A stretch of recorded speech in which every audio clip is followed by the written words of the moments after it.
Hello and happy Wednesday. This video is for Wednesday, May 20th, and we are on lesson number 15 of distance learning. We are so close. We actually have 3 more lessons left. I decided to leave that Friday, the 29th, open for you guys to just wrap up and review or do questions or finish up whatever you need to finish up. So we only have 3 more lessons left. We are moving into unit number 5, which is all about protection. So unit 4 was about movement. Unit 5 is about protection. We've got the skin, we've got bones, and then we've got a review of the immune system, and that is it. So lesson number 15 is about the skin. Actually, timeout. Before I go to lesson number 15, let me tell you a little bit of some administrative stuff.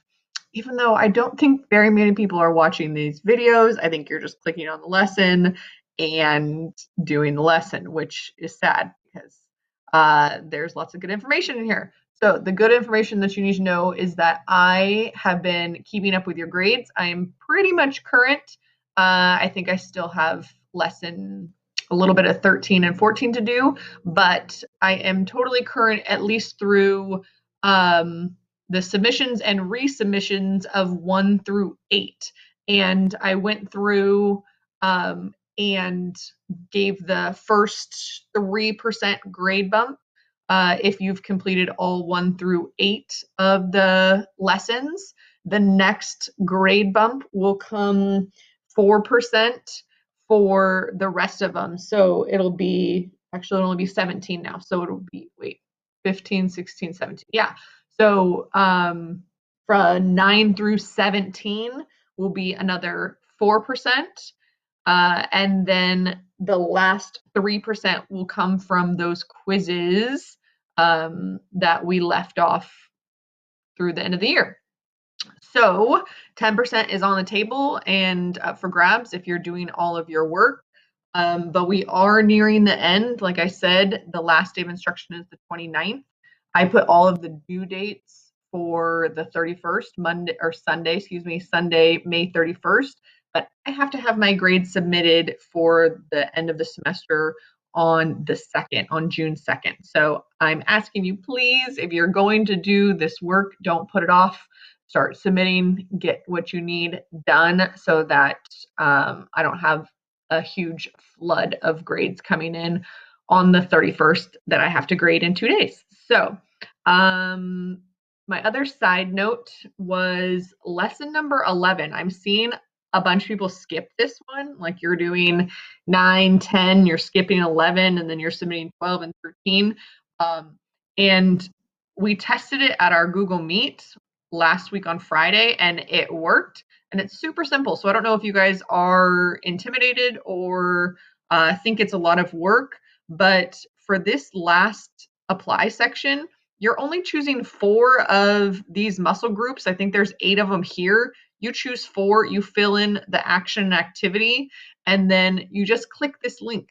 When you click the link, it is like super easy. It's going to pop up with straight to what you need to do, which is record a short video, just taking me through what is the muscle group, where is it, and then what's your action and activity.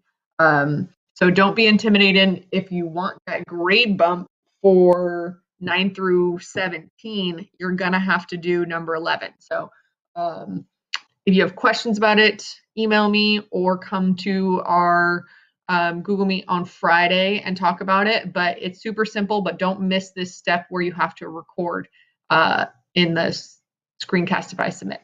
Okay, lesson 15. There is a crash course video to watch about the integumentary system. So integumentary system is a fancy way of saying skin, hair, and nails. So you're going to watch that video, and that video will kind of take you through each part of this lesson. We start structure function as always. Name the diagram. I gave you a word bank, and then tell me a short function.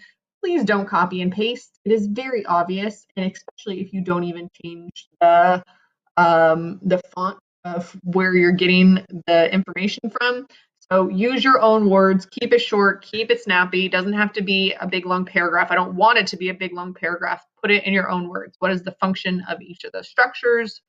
Then just a couple questions about the integumentary system, about the proteins that we find. That's a key, crucial part of the integumentary system. And then what happens in wound healing? So if you do get some sort of a wound on your skin, how is your body going to heal that?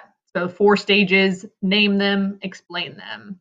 And then the apply section is talking about burns. So you've probably heard people say, oh, I have a 1st degree, 2nd degree, 3rd degree burn.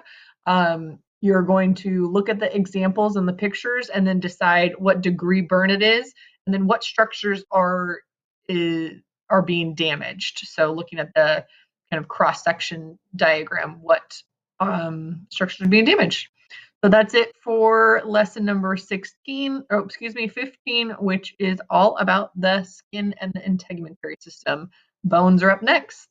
Have a good day, and I will see you guys on Friday.